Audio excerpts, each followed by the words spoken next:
우리가 지난주까지 창세기를 우리가 해왔습니다. 창세기 안에 하나님의 구원의 역사가 어떻게 일어났는가를 우리가 봤고, 오늘부터는 어디요? 출애굽기를 우리가 보게 됩니다. 신학자들은 그렇게 얘기합니다. 구원의 이야기인데 창세기는 개인과 가정의 구원의 이야기다. 그런데 출애굽기는 민족을 구원하는 이야기다. 이렇게 구분을 합니다. 그래서 이제 창세기에서는 한 개인 그리고 한 부족, 한 족장의 이야기죠. 그리고 가정의 이야기였어요. 그때 하나님께서 어떻게 역사하셨는가. 근데 출애굽기는 이미 그 가문이 어떻게 됩니까? 민족이 됐죠. 그죠? 민족, 이스라엘이라고 하는 민족이 되었습니다. 그 민족을 어떻게 구원하시는가를 우리가 출애굽기에서 보게 됩니다. 우리 어성경 하신 분들은 다 아시죠? 창세기와 출애굽기 사이의 시간적 간격은 몇 년일까요? 어성경이 안 나오나? 어성경이 안 나오나? 창세기부터 출애굽기까지의 시간적 간격은 400년이죠. 400년. 여러분 상상해 보세요. 400년 동안 창세기에서 그렇게 엄청난 하나님의 역사가 있었고 개입하심이 있었는데 400년 동안 하나님께서 아무 말씀도 안 하신 거예요. 더 놀라운 것은 이스라엘 백성들도 하나님을 찾지 않았어요. 그래서 사실은 신학자들도 그렇고 저도 그렇고 이 400년 동안 무슨 일이 과연 있었을까? 여기에는 기록도 없고요. 그 어떤 그런 흔적도 없어요. 그렇지만 이 400년, 여러분 이 400년이 짧은 기간입니까? 엄청나게 긴 기간입니다. 이 400년 동안 과연 무슨 일이 있었을까? 분명한 것은 이때에도 이 400년 동안에도 하나님께서 이스라엘 백성들과 함께 하신 줄 믿으시기 바랍니다. 이걸 여러분 분명히 믿으세요. 그런데 어떤 방식으로 함께 하셨느냐? 침묵으로 함께 하셨어요. 침묵으로. 하나님께서 당신을 드러낼 때 여러 가지 모습으로 드러내시는데 이 400년 동안은 침묵으로 함께 하셨다. 근데 여러분 우리가 성경을 쭉 우리가 한번 정리해서 보면 하나님께서 언제 침묵하실까요? 하나님께서 언제 침묵하실까요? 언제 할까요? 일단 우리가 하나님을 찾지 않을 때 침묵하세요. 생각해 보세요. 우리가 찾지 않는데 하나님께서 대답하시겠어요? 우리가 바쁘게 살고 막 나의 자아로 살고 내 뜻대로 살면 하나님을 찾지 않죠. 그때 하나님께 침묵하세요. 또 언제 우리가 하나님이 침묵할까요? 우리가 정말 기가 막힌 일을 할 때, 말도 안 되는 그런 일을 행할 때 우리가 그러잖아요. 우리가 아이를 키우면서도 정말 얘가 엉뚱한 일을 하면 뭐라고 합니까? 야, 말이 안 나온다, 말이 안 나와. 그러지 않습니까? 그러니까 너무 기가 막히고 황당하면 우리가 하나님께서 침묵하신다. 또 언제 또 침묵할까요? 우리를 광야로 인도하실 때. 그래서 우리가 연단과 시련을 통해서 우리가 영적인 훈련을 받아야 할 때 그때는 전혀 개입하지 않으세요. 그래서 하나님 앞에 내가 납작 엎드려지고 겸손해질 때까지 침묵하세요.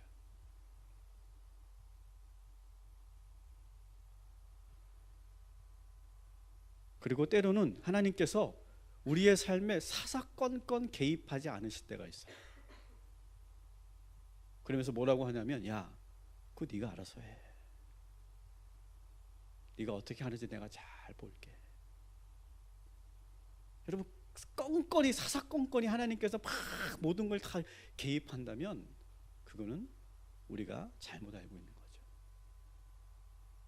하나님께서 우리가 어떻게 하는지를 지금도 바라보고 계시고 지켜보고 계시면서 침묵하고 계실 때, 여러분, 그 침묵의 하나님은 여전히 우리를 바라보고 내려다보고 계심을 믿으시기 바랍니다.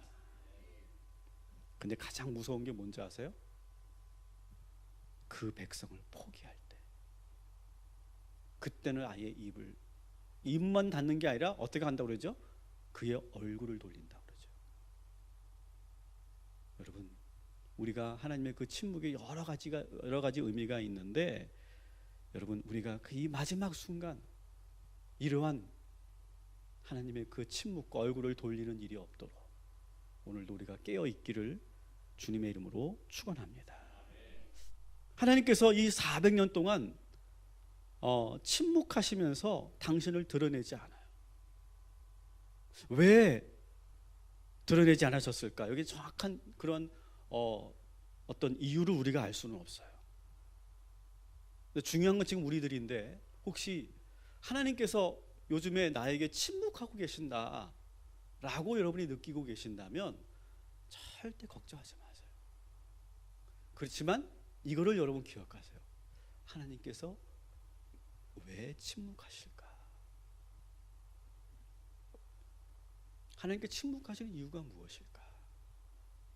오늘 여러분들이 혹시 하나님의 침묵 때문에 좀 답답하고 그리고 여러분이 속상하다면 하나님의 그 침묵의 이유를 오늘 기도하면서 깨닫고 가시기를 주님의 이름으로 축원합니다. 이제 우리가 이 출애굽기에 우리가 잘 알고 있는 이야기를 우리가 함께 하려고 하는데요. 요셉이 총리로 있을 때 이스라엘 자손들은 애굽에서 행복한 그런 시간을 보냅니다. 그런데 애굽에 새로운 왕이 등극하죠. 성경에는 그냥 단순히 뭐라고 되어 있습니까? 바로 왕 이렇게 되어 있죠. 파라오라고 우리가 부릅니다. 파라오. 파라오는 애굽의 왕들을 지칭하는 그런 이름이고요.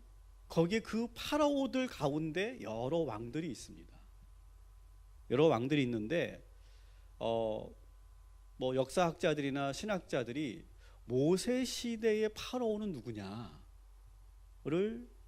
연구를 합니다. 근데 정확하게 누구다 이렇게 말하기는 어려워요. 하지만 대부분 모세 시대의 파라오가 누구냐?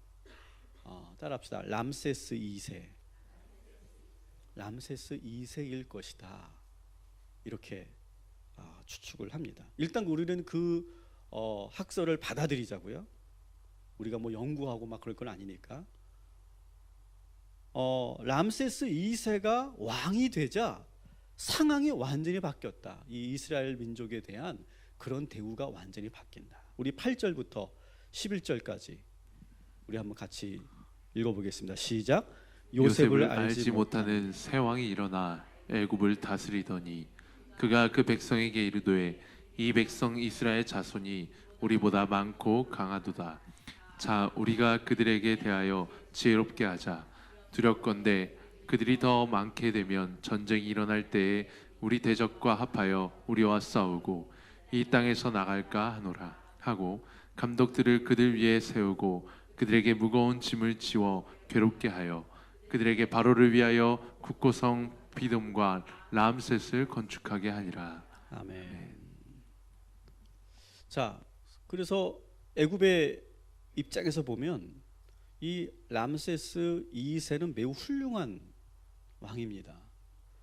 67년 동안 나라를 다스렸고요. 수많은 전쟁을 통해서 승리를 하고, 그래서 애굽의 역사상 가장 넓은 땅을 차지했던 그런 왕이에요.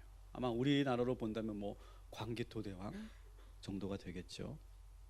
그런데 이렇게 그 엄청난 그런 정과를 올린 왕들의 특징이 있습니다. 그들의 특징은 뭐냐? 자신의 그 업적을 알리기 위해서 건축물을 짓는다는 거예요. 그래서 이 람세스 2세는 엄청난 그 자기가 왕으로 있을 때 많은 그런 건축물들을 건설을 했는데, 그 중에 대표적인 것이 지금 PPT에 보시는 것처럼 이런 아부신벨 신전, 카르나크 신전, 라메세움 신전, 이런 신전들을 우리가 사실 사진으로 보니까 이 웅장함이 느껴지지 않지만 실제로 보면 상당히 웅장하죠. 이런 엄청난 건축물들을 지었고, 이때 이스라엘 백성들을 노역군으로 삼습니다. 그런데 이스라엘 백성들이 억압을 받으면 받을수록 그 수가 어떻게 됐다고요? 12절에 보니까 더욱 불어나고 자손이 번성하였다, 이렇게 되어 있어요. 그래서 애굽 사람들은 이스라엘 자손을 보고 두려워하였다, 이렇게 12절에 근심했다라고 나옵니다.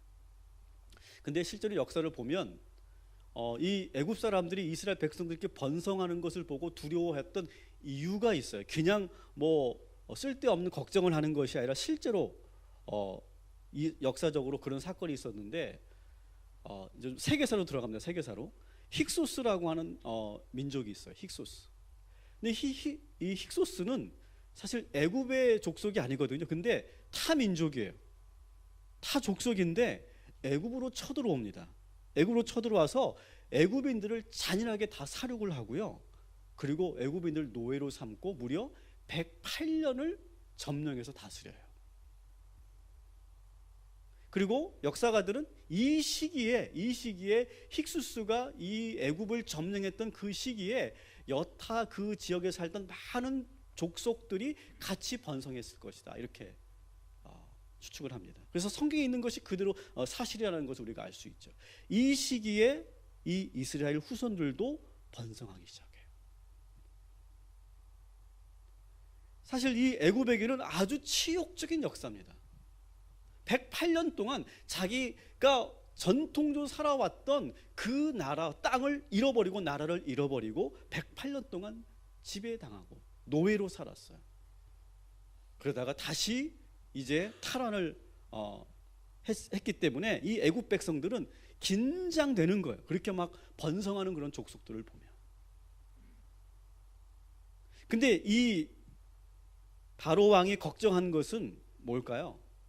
이 바로 왕이 걱정한 것은 10절을 여러분 보시면 이스라엘 백성들이 자기를 지배할까 봐 걱정한 것이 아니에요. 뭘 걱정했습니까? 이스라엘 백성들이 이 땅을 떠날까 봐 걱정했다.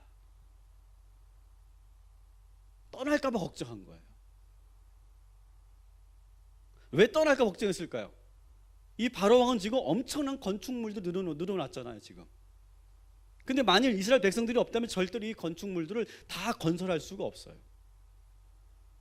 그래서 그들이 그 엄청난 그런 노동력을 지금 제공하고 있는 이 이스라엘 백성들이 떠나는 것에 대해서 걱정하고, 그래서 지금 이제 우리가 다음에 보겠지만 모세와 아주 그 싸움이 뭡니까? 절대로 놓치지 않으려고, 이 이스라엘 백성들을 놔주지 않으려고 하는 싸움 아니겠습니까?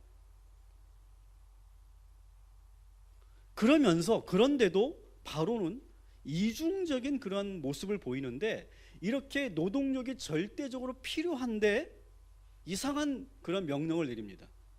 히브리의 모든 남자 아이들은 다 죽여라. 지금 노동력이 더 필요한 그러한 상황인데 남자 아이들을 다 죽이라고 그래요. 16절을 한번 같이 읽어볼게요. 시작. 이르되 너희는 히브리 여인을 위하여 해산을 도울 때에 그 자리를 살펴서 아들이거든 그를 죽이고 딸이거든 살려두라. 아멘. 좀 모순되죠. 노동력이 필요하면 더 이렇게 낳게 해가지고 더 노동력을 제공받게 해야 되는데 오히려 남자아이들은 다 죽여라. 그러면서 노동력을 더 지금 쥐어짜고 있습니다. 왜 그럴까요? 바로 왕은 지금 당장 필요한 노동력을 적극적으로 빨아먹고 착취하고, 현재 이 아기들은 도움이 돼야 안 돼요. 전혀 도움이 안 되니까 미래에 화근이 될 이 사내 아이들은 다 죽이는 거예요. 그러니까 어느 기간만큼만 착취하고 저들을 사용하고 그리고 점점 이 백성을, 이 민족을 없애는 그런 잔인한 정책을 지금 취하고 있는 거죠. 이때 두 산파를 불러서 명령을 합니다. 뭐라고 합니까? 딱 봐서 남자 아이들이면 다 죽여라, 이 산파들에게. 그런데 이 두 산파가, 이 산파 이름은 뭡니까? 시부아와 부아라고 하는 두 히브리 산파예요. 근데 이 산파가 어떻게 행동합니까? 17절 한번 같이 읽어볼게요. 시작. 그러나 산파들이 하나님을 두려워하여 애굽 왕의 명령을 어기고 남자 아기들을 살린지라. 아멘. 저는 이 말씀이 참 은혜가 돼요. 특별히 이 말씀에 있는 동사들이 저는 참 은혜가 돼요. 두 산파는 누구를 두려워했어요? 바로를 두려워하지 않아요. 이게 중요해요. 하나님을 두려워했다. 하나님을 두려워하니까 그 다음에 무슨 동사가 나와요? 왕의 명령을 거슬러요. 그러면서 어떻게 합니까? 남자 아기들을 살려내요. 저는 27절의 세 개의 동사를 우리가 기억했으면 좋겠어요. 따라합시다. 두려워하고, 어기고, 살리자. 여러분, 하나님을 두려워하십시오. 그러면 더 이상 두려울 것이 없어요. 따라합시다. 하나님만 두려워하자. 여러분, 이것만 오늘 가져가세요. 하나님만 두려워하세요. 하나님을 두려워하면요, 우리는 잘못된 길로 가지 않게 돼요. 그래서 저는 오늘 말씀을 준비하면서 이 두려움에 대한 그런 묵상을 많이 했어요.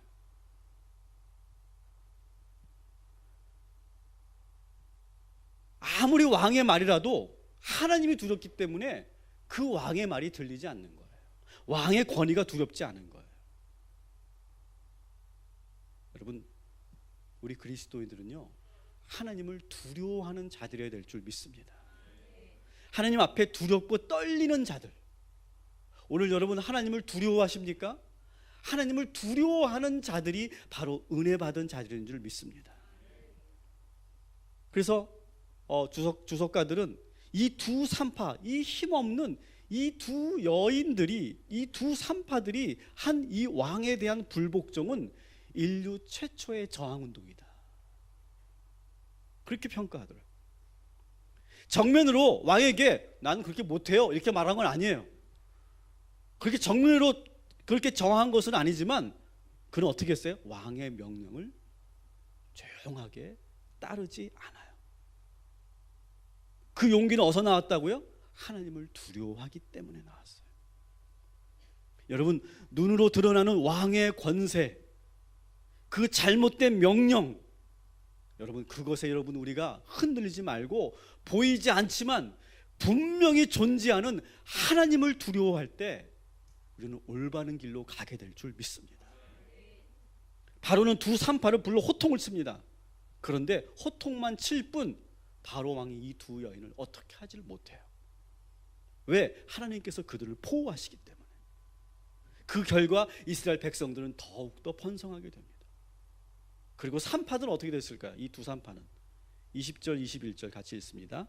하나님이 그 산파들에게 은혜를 베푸시니 그 백성은 번성하고 매우 강해지니라. 그 산파들은 하나님을 경외하였으므로 하나님이 그들의 집안을 흥왕하게 하신지라. 아멘. 여러분, 하나님을 두려워하는 것이 잠언에서 뭐라고 합니까? 지혜의 지식의 근본이다 이렇게 말하죠. 또 하나님을 두려워하는 것은 따라합시다. 축복의 원리입니다. 여러분, 우리가 축복받는 축복의 원리는 뭐냐? 하나님을 두려워하는 거예요. 하나님이 두려우면요, 이 세상이 안 두렵게 됩니다. 하나님만 두려워지면 이 세상 그 누구도 두렵지 않게 돼요. 그리고 우리는 하나님이 나를 항상 지켜보고 계시기 때문에 우리는 어떻게 될까요? 함부로 살지 못해요. 두려우면 우리가 함부로 살지 못하게 돼요. 여러분, 하나님을 두려워하시기 바랍니다. 두려우면 순종하게 돼요. 왜? 두려우니까. 이렇게 해. 그러면 어떻게? 두려우니까. 네. 그렇게 되는 거예요, 저절로. 이게 축복의 비결인 줄 믿으시기 바랍니다. 그러니까 복을 받을 수 밖에 없는 거예요. 제가 조금 미안하지만 우리 이 기독교 복음에 약간 이 심리학이 들어오면서 생긴 하나의 폐해가 있어요. 그게 뭐냐? 하나님에 대한 일정 정도의 왜곡이 생겼어요. 이 인본주의적인 이 심리학이 들어오면서 하나님에 대한 그런 왜곡이 생겼는데, 이게 뭐냐면 하나님을 어떻게 자꾸 그리냐면 아주 나와 친한 분, 친구 같은 분, 나의 아버지, 나의 모든 걸 다 이해하는 아버지, 다 용서해 주시는 분, 끝까지 참아주시는 분, 항상 웃고 계시는 분, 인자하신 분, 어디를 가든지 늘 따라오시는 분.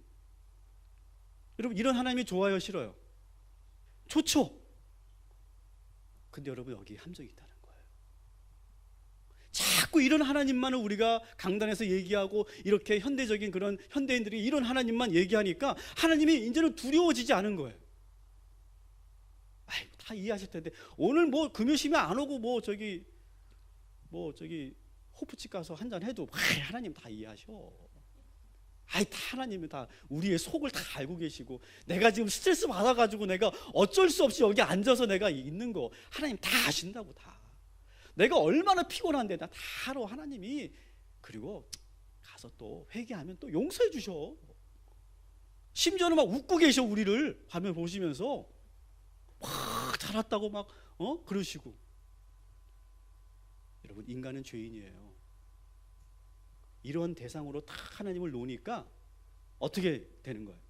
하나님을 교묘하게 이용하게 돼요.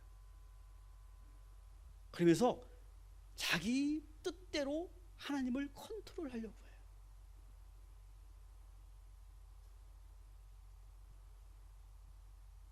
그러면 이런 대상이 되면 자기 마음대로 살게 돼요. 여러분, 그것이 우리를 축복되게 하고 우리를 살리는 힘인 줄 믿으시기 바랍니다.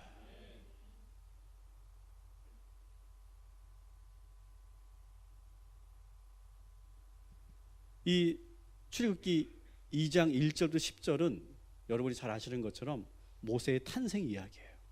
그래서 1장하고 2장에 아주 하나의 그런 패턴이 하나 있어요. 제가 좋아하는 말 중에 하나가 패턴이죠. 1장과 2장에는 패턴이 하나가 있어요. 여러분, 그 패턴이 뭘까요? 아주 일관된 그런 메시지가 있어요.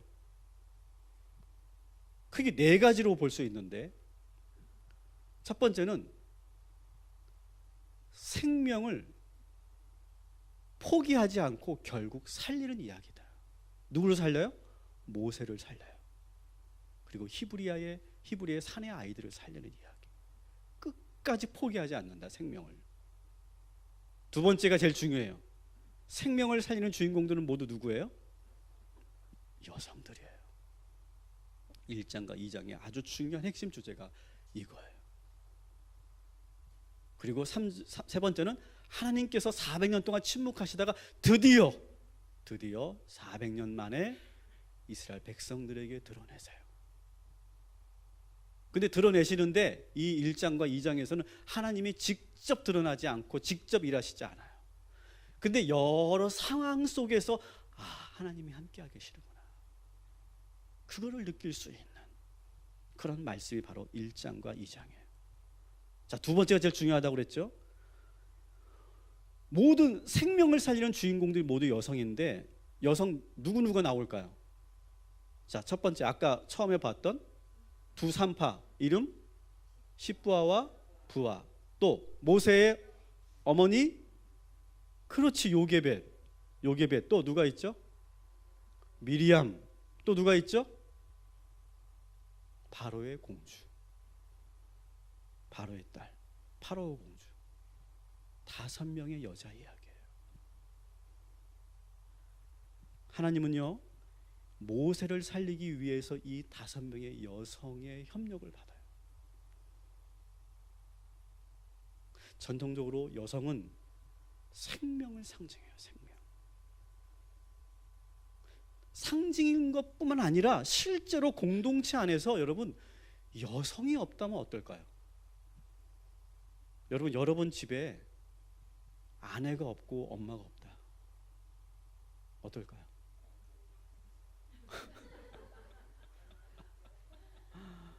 첫날은 외식할 수 있고요. 둘째는 라면 먹을 수 있고 셋째는 짜장면 먹을 수 있는데 그 다음부터는 어떻게 돼요? 엉망이 돼요. 단순히 가사 문제만이 아니라 여러분 가정 안에 아내가 없고 엄마가 없으면 그 가정은요, 뭐 파멸까지 말하는 것도 그렇지만 삭막하죠. 여러분 교회에 여성이 없다면 어떨까요? 일단 저는 그 교회 안 나가요. 그 교회는 나가고 싶지 않을 거예요. 어디에서나 여러분 여성이 있어야 살아요. 그 공동체가 살아요. 그래서 여성은 생명을 상징해요.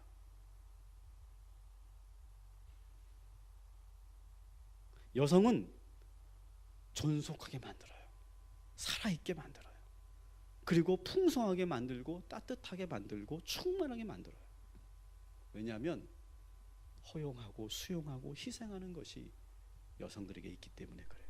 제가 좀 보수적인지 모르겠지만 그래도 여성성은 분명히 있고 여성의 그 모습이 있기 때문에 사실 모든 것이 사는 거예요. 이 세상이 그래도 살만한 거는 여성이 있기 때문에 그래요. 남자들만 있다고 생각해보니 이 지구상에 벌써 망했어.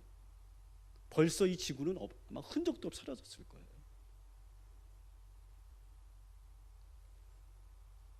그 중에 우리 시부와 부하는 봤잖아요.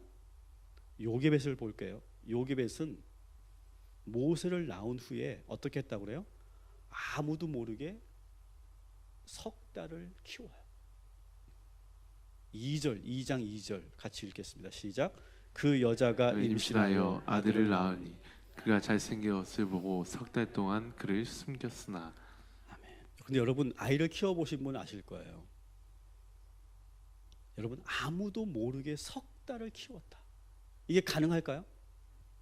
지금 이 아이가 그 집에 있다는 것이 드러나면 어떻게 돼요? 죽는 거예요. 죽는 거. 근데 이 아이가 석 달을 이 아이를 키웠어요. 여러분 아이의 울음소리를 어떻게 막습니까? 여러분 여기 나는 우리 아이들 한 번도 안 울리고 키웠다 손 들어보세요. 없죠? 사실 아이 키우면서 제일 힘든 게 뭐예요? 우는 거예요. 우는 거. 밤새 막 그냥 얘가 왜 우는지도 모르겠고 막 밤새 울기도 하고요. 막 그 소리가 밖으로 안 나갈 수가 없잖아요. 근데 석 달을 그렇게 키웠다고 생각해 보세요.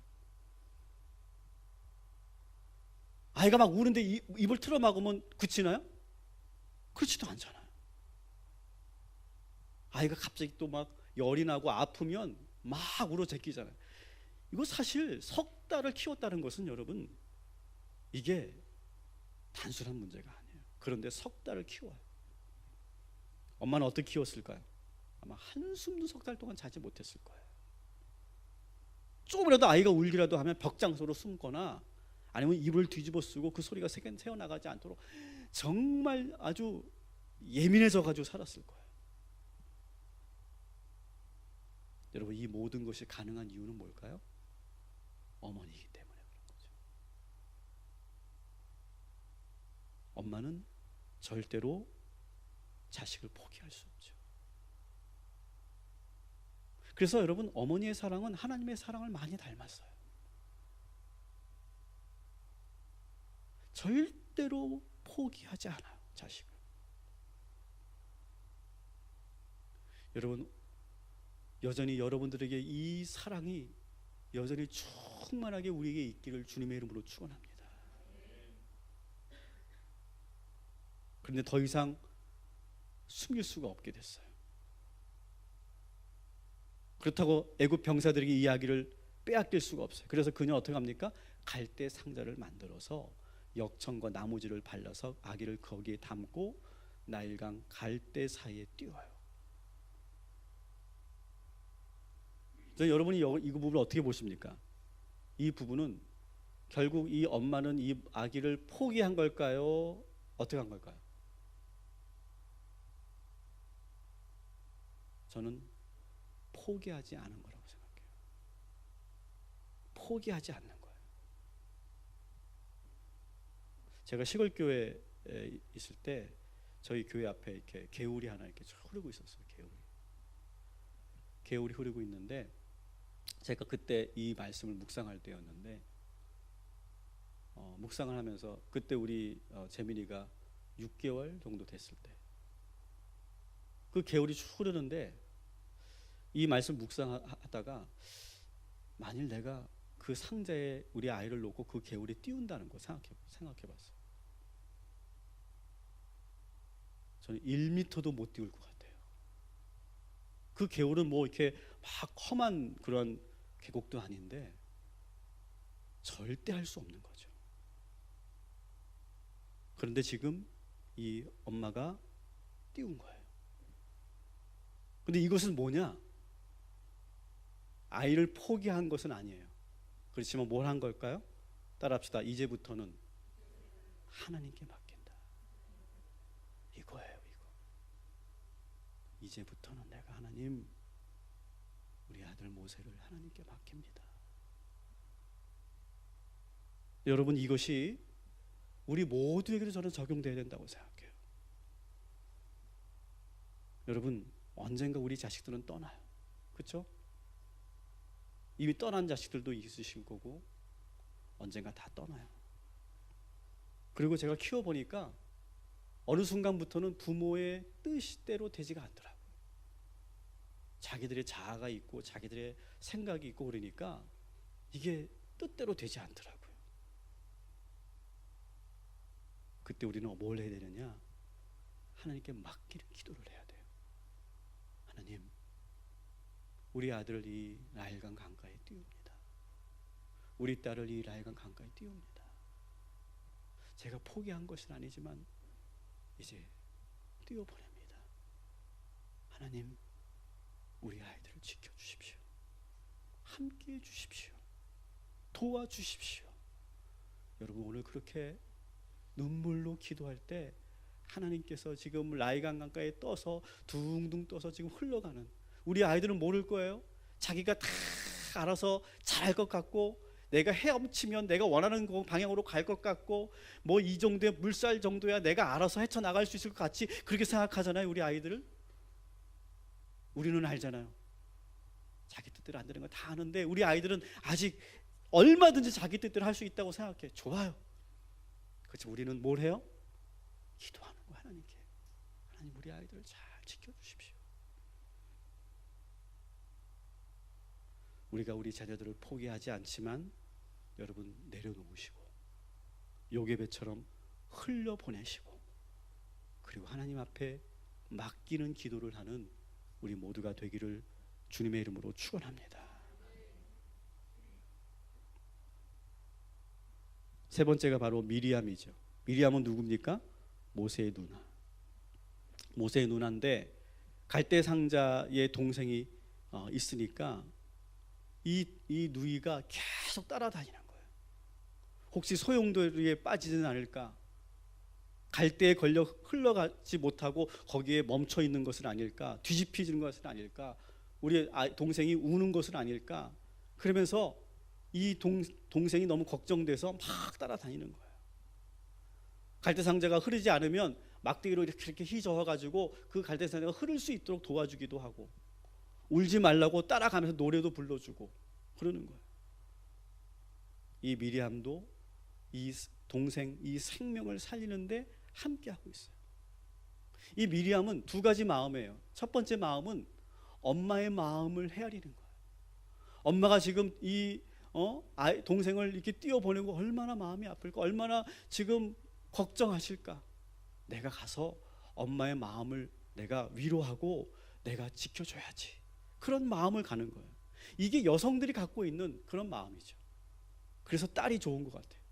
결론이 이상하게 가는데 미리암이 그런 마음이에요. 지금 엄마가 얼마나 지금 걱정하실까. 내가라도 가서 우리 동생을 어떻게 잘 가는지 지켜보고 내가 같이 얘기해 줘야 되겠다. 그러면서 챙겨주고 그리고 도와주는. 그래서 이 미리암에게는 뭐가 있어요? 섬세함이 있어요. 그런 섬세함.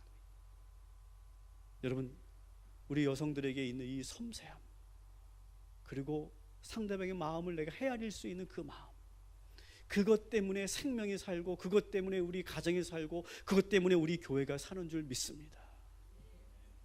이것이 바로 남성과 여성의 차이죠. 여기에 여러분, 요게벳은 자식을 어떻게 낳았죠? 자식을 어떻게 낳았죠?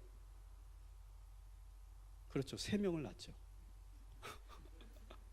3명을 낳았죠. 첫 번째 아론, 미리암, 모세. 근데 여러분 보세요. 아론이 있어요, 없어요? 아론이 여기 있어요, 없어요? 얘는 없어요. 개념이 없어요. 얘는 동생이 지금 떠내려 가는지, 얘는 지금 딱지치기 하러 갔을 거야. 분명히 구슬치기 하러 가든지. 이게 남자들이거든. 미리암은 따라가는 거예요. 계속. 저는 우리 공동체 안에, 우리 교회 안에 이런 마음이 있게 되기를 소망합니다. 상대방의 마음을 보면서 얼마나 지금 힘들까, 얼마나 속상할까, 얼마나 아플까. 그래서 내가 같이 공감해주고 함께 해주는 미리암과 같은 그런 마음이 우리 교회 안에 사랑으로 충만하게 되기를 주님의 이름으로 축원합니다. 마지막으로 파라오 공주죠. 그때 때마침 강에서 목욕을 하고 있어요. 그때 이 공주가 갈대 상자를 발견하고 시녀들에게 가져오라고 해요. 성경에는 이 공주 이름이 안 나오는데요. 이 람세스는요, 자식이 몇 명인 줄 아세요? 자식이 100명이 있었대요. 100명. 와, 대단한 것 같아요. 그 중에 딸이 59명. 그 중에 한 명이야. 그 중에 한 명. 근데 그 이스라엘 전승에 따르면 이 공주의 이름이 전해지는데 비티아라고 하는 공주다. 이렇게 전해져요.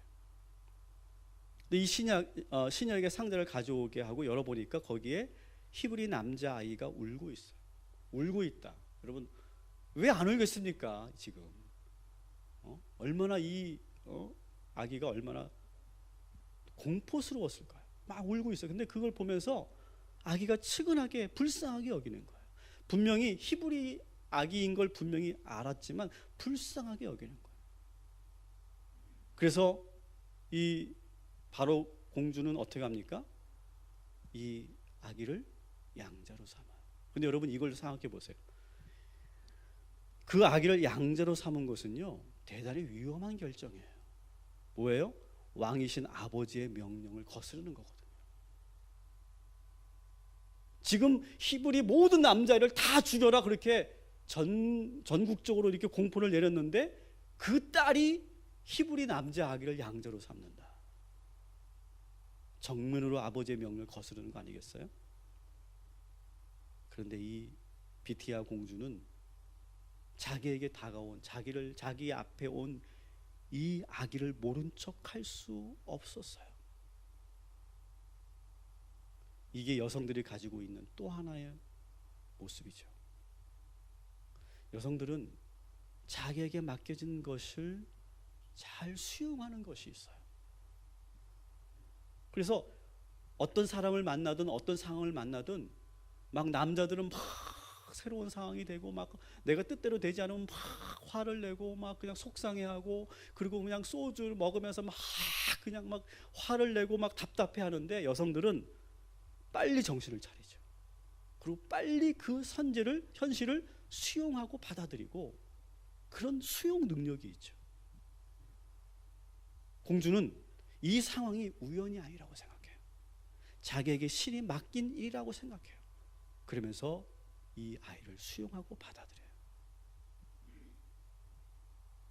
여러분, 우리 가정에 우리 교회 이렇게 푸근하게 수용하고 안아줄 수 있는 우리 저와 여러분이 되기를 주님의 이름으로 축원합니다. 그래서 다시 한번 이제 마지막으로 정리해 보면, PPT 보여주세요. 정리해 보면 십부아와 부아에게는 뭐가 있습니까? 하나님을 두려워하는 마음, 그리고 생명을 포기하지 않는 마음, 그리고 요게벳에게는 위대한 포기하지는 않는 모성, 그리고 모든 걸 또 하나님께 맡기는 마음, 그리고 미리암에게는 끝까지 함께하고 섬세한 공감 능력이 있고, 그리고 파라오 공주에는 모든 걸 수용하는 그런 감성이 있고 불쌍히 여기는 마음이 있어요. 이 5명의 여인들을 통해서 하나님은 모세 한 사람을 구원해요. 여러분, 우리가 함께하면, 우리가 함께 이런 마음을 가지면 우리는 생명을 구원하게 될 줄 믿습니다. 여러분, 교회가 어떤 곳입니까? 이런 마음을 갖는 거예요. 이 마음을 하나로 합히면 이게 뭐예요? 하나님의 마음이에요. 이게 여러분, 하나님의 마음으로 우리가 이렇게 품고 우리가 끌어안으면 결국 생명을 살리게 될 줄 믿습니다.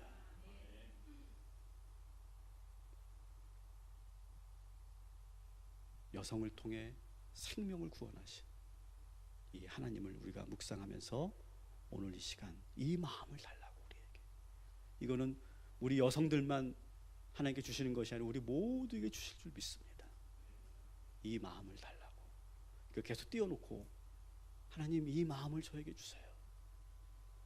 이 성품을 저에게 주세요. 이렇게 살게 해주세요. 이렇게 해서 결국 살리는 사람 되게 해주세요. 그렇게 우리가 함께 기도하시기를 주님의 이름으로 축원합니다. 오늘 이 시간은 우리가 세게 기도하기보다는 부드럽게 기도했으면 좋겠어요. 그래서 지금 여러분 그 모션처럼 그대로 누군가를 지금 내 품에, 내 가슴에 꼭 안고 내가 기도해주고 있다라고 하는 마음으로, 오늘 여러분 이 십부아와 부아에게는 뭐가 있었다고 했습니까? 하나님을 두려워하는 마음, 그리고 끝까지 생명을 살리려고 하는 마음이 있었다고 그랬어요. 요게벳에서는 뭐가 있었다고 그랬습니까? 위대한 모성애가 있다고 그랬어요. 그 모성이 있지만 그 모성을 집착하지 않고 하나님께 모두 맡기는 믿음이 있었다고 그랬어요. 미리암에게는 뭐가 있다고 했습니까? 섬세함이 있다고 그랬어요. 배려하고 공감하는, 이해하는 그런 마음이 있다고 그랬어요. 바로 공주에게는 뭐가 있었다고 했습니까? 지금의 이 현실을 수용하고 받아들이는 마음, 지금 그 사람을 내가 받아들이는 마음, 수용하는 마음, 그 사람을 내가 끌어안으면 너무 가슴이 아프고 막 그 찔림 때문에 내 가슴에 피가 흘러도 그것을 내가 끌어안는 마음, 그리고 하나님께 모든 걸 맡기는, 오늘 이 시간 그런 마음으로 우리의 영혼을 끝까지 끌어안고 기도할 때 사랑의 기적이 나타나게 될 줄 믿습니다. 한 생명이 살아나게 될 줄 믿습니다. 그런 마음으로 오늘 이 시간 여러분 희강이와 다은이를 위해서, 유준이를 위해서 기도해 주십시오. 그저께 우리 희강이가 교회 와서 셀레베 드리러 왔다가 갑자기 아이가 쓰러졌어요. 너무 걱정을 많이 했는데 다행인 것은 그냥 단순히 체했던 것으로 이렇게 됐습니다. 저는 그걸 보면서 감사했어요. 애가 갑자기 배고프다고 고래밥을 먹은 거야. 먹으면 안 되는데 그걸 다. 근데 너무 맛있게 먹은 거야. 그래서 체한 거야. 얼마나 감사한지 몰라요. 식욕이 있어서 막 먹고 싶고, 그러다 보니까 아이들이니까 잘 체하는 거죠. 저는 오히려 그것이 지극히 정상이라고 봅니다. 그때 우리 그 엄마 김미영 집사가 그 아이를 콕 안고 그렇게 기도하고 그리고 품는 그 모습을 제가 봤어요. 여러분, 그런 마음으로 우리 아이들을 기도해 주시기 바랍니다. 우리 다은이 소식을 들어보니까 목에 혹이 좀 잡힌다고 그래요. 우리 다은이를 위해서 꼭 기도해 주시고, 우리 유주이를 꼭 안는 마음으로 여러분 꼭 기도해 주시기 바랍니다. 우리 고3 수험생들을 위해서도 기도해 주시고, 이 성경의 200권이 우리 가나에 갑니다. 그 200명의 우리가 보내준 그 성경을 읽는 우리의 청소년들과 우리의 자녀들을 위해서 여러분 기도해 주시기 바랍니다. 그리고 여러분 각자 기도 제목 가지고 기도할 때 여러분의 가정의 사랑의 기적이 나타나게 될 줄 믿습니다. 우리 두 손 높이 듭시다. 우리 한번 주여 3번 부르짖고 우리 함께 기도하겠습니다. 주여